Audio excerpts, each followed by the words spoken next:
स्त्री का धर्म है केवल अपने पति की पूजा करना। स्त्री का धर्म है केवल पति की पूजा करना, और पति चाहे कैसा भी हो, है? तुलसीदास बाबा ने तो इतना कह दिया है, वृद्ध रोग बसी जड़ी धन हीना, वृद्ध रोग बसी जड़ी धन हीना, जड़ी धन हीना प्यारे जड़ी धन हीना, जड़ी धन हीना प्यारे जड़ी धन हीना, वृद्ध रोग बस जड़ी धन हीना, वृद्ध रोग बस जड़ी धन हीना, अंधु बधिर क्रोधी अति दीना, अंधु बधिर क्रोधी अति दीना, वृद्ध रोग बस जड़ी धन हीना, वृद्ध रोग बस जड़ी धन हीना। पत्नी को अपने पति की सेवा करनी चाहिए, चाहे पति वृद्ध माने बूढ़ा, बूढ़ा हो, वृद्ध माने बुढ़ा, रोग माने अनेक बीमारी हो, जड़ माने मूर्ख हो, धनहीन माने गरीब हो, अंधा हो, बहरा हो, क्रोधी हो, अति दीना, इतना दयालु हो कि अपने तन के वस्त्र तक उतार के दे आता हो। यदि पति ऐसा भी है, ऐसे हो पते कर किया अपमाना, ऐसे पति का भी अपमान कर दिया, ऐसे हो पते कर किया अपमाना, नारी पाव यमपुर दुख नाना, ऐसे पति का भी पत्नी अपमान करते तो नारी यमपुर में जाकर के बहुत दुख पाती है, बहुत दुख। तो स्त्री का कर्तव्य है अपने पति में गुरु का रूप देखना। विचार करो कि पति भी बैठा है और गुरु भी बैठा है, तो पहले थाली भोजन की किसको देनी चाहिए, गुरु को या पति को? अब गुरु को नहीं दी तो गुरु कहेगा मैं इतने दिन बाद इसके घर आया हूं और मेरे को तो भोजन भी नहीं दिया। अपने पति का पहले सम्मान किया। और यदि पति में ही गुरु रूप देख लिया, गुरु बनाने की भी उम्र होती है, जब 60 वर्ष की आयु से ऊपर पति पत्नी दोनों हो जाएं तो पति पत्नी को जोड़े से दीक्षा लेनी चाहिए। ऐसा नहीं होना चाहिए कि पति के गुरु और हैं और पत्नी के और हैं, सामने वाली अलमारी में पत्नी के रहते हैं, सामने वाली में पति के, और कभी कभी गुरु के चक्कर में मामला गड़बड़ भी हो जाता है। हाँ, भेड़ चाल है, मेरी पड़ोसन दीक्षा लेकर के आ गई, मैं भी लाऊंगी, अरे वो तो उसने गुरु बना लिया, मैं भी बनाऊंगी। एक समय हम कथा करके आ रहे थे, सराय काले का railway station, Nizamuddin railway station के पास ही सराय काले का बस स्टैंड है, दोनों बिल्कुल चिपट रहे।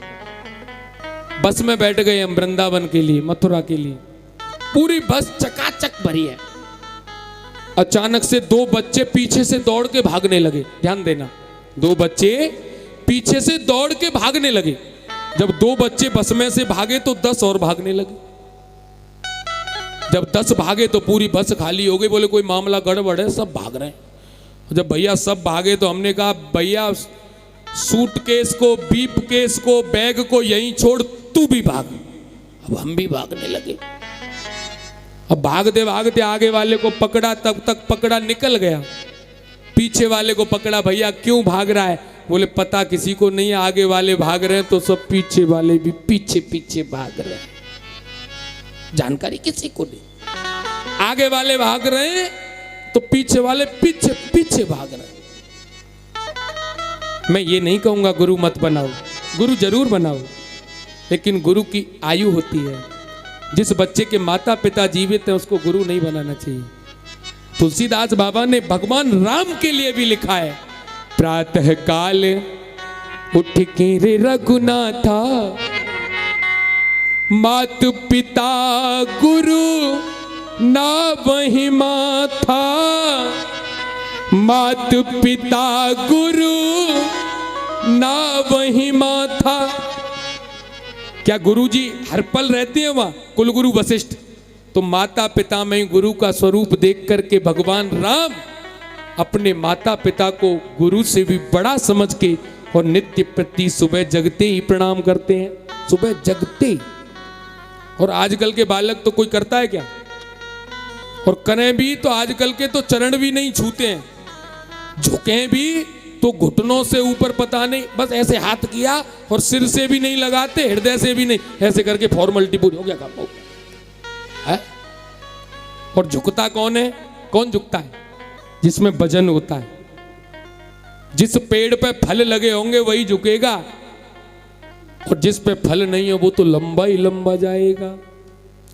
बड़ा हुआ तो क्या हुआ, और जैसे पेड़ खजूर, पंछी को छाया नहीं, फल लागत अति दूर, फल लागत अति दूर।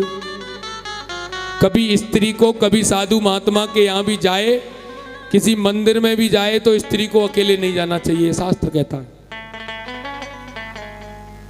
और स्त्री को कभी 16 श्रृंगार करके मंदिर में नहीं जाना चाहिए। क्यों जी? स्त्री का श्रृंगार क्या है? सजना।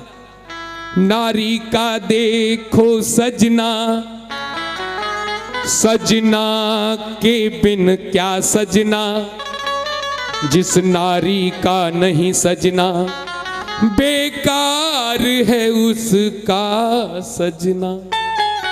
घर पे पति नहीं है तो श्रृंगार करना, जो कंपलसरी श्रृंगार है, मांग भरना, बिंदिया लगाना, ये हमारे सुहाग की सनातनी की निशानी है।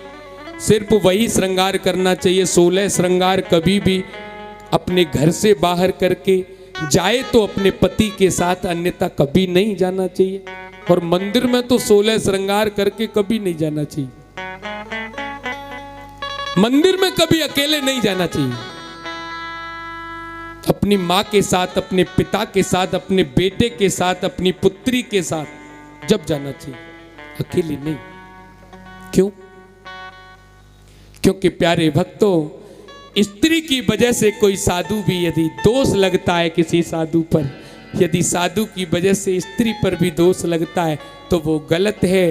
और स्त्री को तो साधु महात्मा से बहुत दूर रहना चाहिए। और जब अपनी 7 वर्ष की आयु से परिपूर्णता पार निकल जाती है, बच्चों के विवाह हो जाएं, पति पत्नी को जाकर के जोड़े से दीक्षा लेकर के अपने घर के लालन पालन को करना चाहिए, प्रेम से भजन करना चाहिए।